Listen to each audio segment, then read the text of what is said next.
एक समय की बात है, दिवाली का त्योहार था। जंगल के सभी पक्षियों ने अपने घर के बाहर सजावट की हुई थी और दिए भी लगाए थे। पर उनमें से एक घर बहुत सूना था। ना ही उस घर में कोई दिए जल रहे थे और ना ही कोई सजावट की हुई थी। उस घर के दरवाजे के सामने एक प्यारी सी चिड़िया बड़ी उदास बैठी थी। तभी उसके घर के पास से एक बाबा जी गुजरते हैं। बेटा, क्या तुम मुझे एक गिलास पानी पिला सकती हो? मुझे बहुत प्यास लगी है। जी बाबा जी, मैं अभी पानी लेकर आती हूँ, आप ठहरिए। उस प्यारी सी चिड़िया का नाम टूनी चिड़िया था। टूनी चिड़िया घर के अंदर जाती है। तभी वह बाबा देखते हैं कि जंगल के सभी पक्षियों के घर जगमगा रहे हैं, पर यह घर तो बड़ा ही सूना है। यहाँ कोई दीप भी नहीं जल रहा है। तभी इतने में टूनी चिड़िया एक गिलास पानी लेकर बाबा जी के पास आती है और उनसे बोलती है, ये लीजिए बाबा जी, पानी पी लीजिए। बाबा खुशी खुशी पानी पीते हैं और पानी पीकर वह टूनी चिड़िया से बोलते हैं, अरे बेटा, तू इतनी उदास क्यों है? आज तो खुशी का माहौल है। सभी के घर दीप से जगमगा रहे हैं। तुम्हारे घर में एक भी दिया नहीं जला हुआ है। क्या बात है बिटिया? क्या परेशानी है? मुझे बताओ। बाबा, मैं बहुत गरीब हूँ। मेरे पिताजी नहीं है, बस एक बूढ़ी माँ है जो सारा दिन दूसरों के घरों में काम करती है। तब जाकर हमें 2 वक्त की रोटी नसीब होती है। पैसों की कमी की वजह से मैं स्कूल भी पढ़ने नहीं जा पाती हूँ।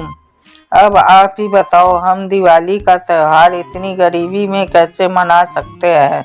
अरे बिटिया, तू गरीब है तो क्या हुआ? तू बहुत नेक दिल की चिड़िया है। मैं तुम्हारे संस्कार देखकर बहुत प्रसन्न हुआ। आज दिवाली के दिन मैं तुम्हें एक उपहार देना चाहता हूँ। इतना बोलकर वह बाबा टूनी चिड़िया को एक जादुई दिया देते हैं। दिए में से बहुत तेज रोशनी निकल रही होती है। दिया देते समय वह बाबा टूनी चिड़िया से बोलते हैं, बिटिया, यह एक जादुई दिया है। यह दिया तुम्हारी हर इच्छा पूरी करेगा। लेकिन एक बात का ध्यान रखना, जब भी तुम इससे कुछ मांगो तब कोई बाहर वाला ना दिखे। अगर कोई बाहर वाला तुम्हें इससे मांगते हुए देख लेता है तो इस दिए की जादू शक्तियाँ गायब हो जाएगी। इतना बोलकर वह बाबा भी वहाँ से गायब हो जाते हैं। टूनी चिड़िया की तो खुशी का कोई ठिकाना ही नहीं रहता है। टूनी चिड़िया जादुई दिया लेकर अपनी माँ टुनटुनी के चिड़िया के पास जाती है और बाबा की कही हुई सारी बात अपनी माँ को बताती है। टुनटुनी चिड़िया भी बहुत खुश होती है और मन ही मन उस साधु बाबा को धन्यवाद करती है। दीपक दीपक, जादुई दीपक, अपना जादू दिखाओ और मेरा घर रोशनी से भर दो। टूनी चिड़िया के इतना कहते ही उसके घर दियों से जगमगा उठता है।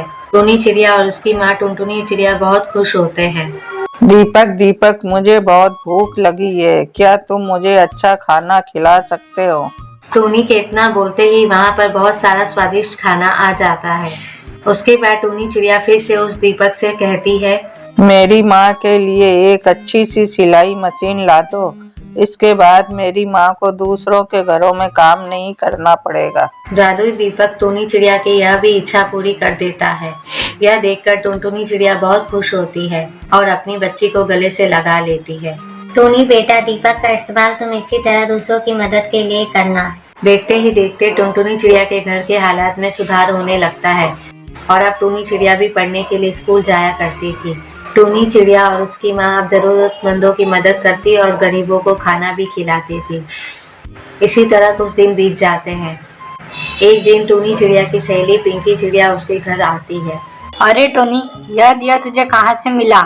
इसकी रोशनी तो बहुत तेज है। पिंकी, ये मामूली दिया नहीं है, यह एक जादुई दिया है।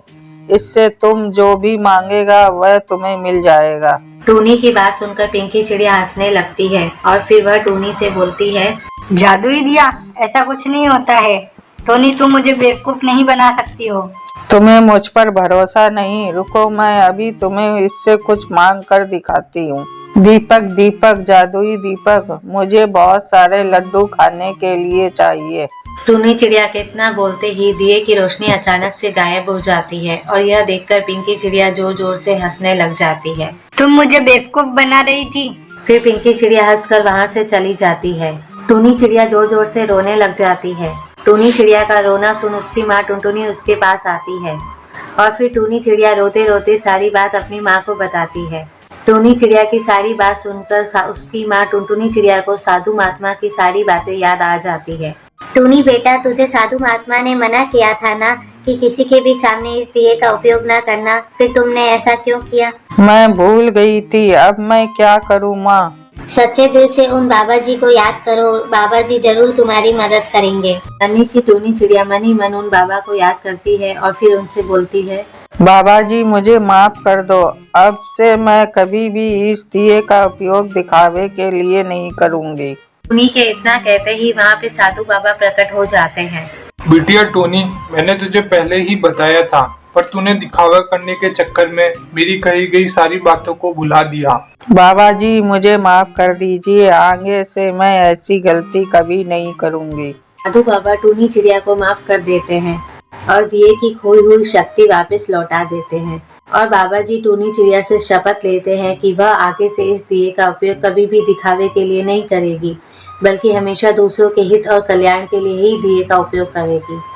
इतना बोलकर साधु बाबा वहां से गायब हो जाते हैं। अब टूनी चिड़िया अपनी माँ और उस जादुई दिए के साथ खुशी खुशी रहने लगती है।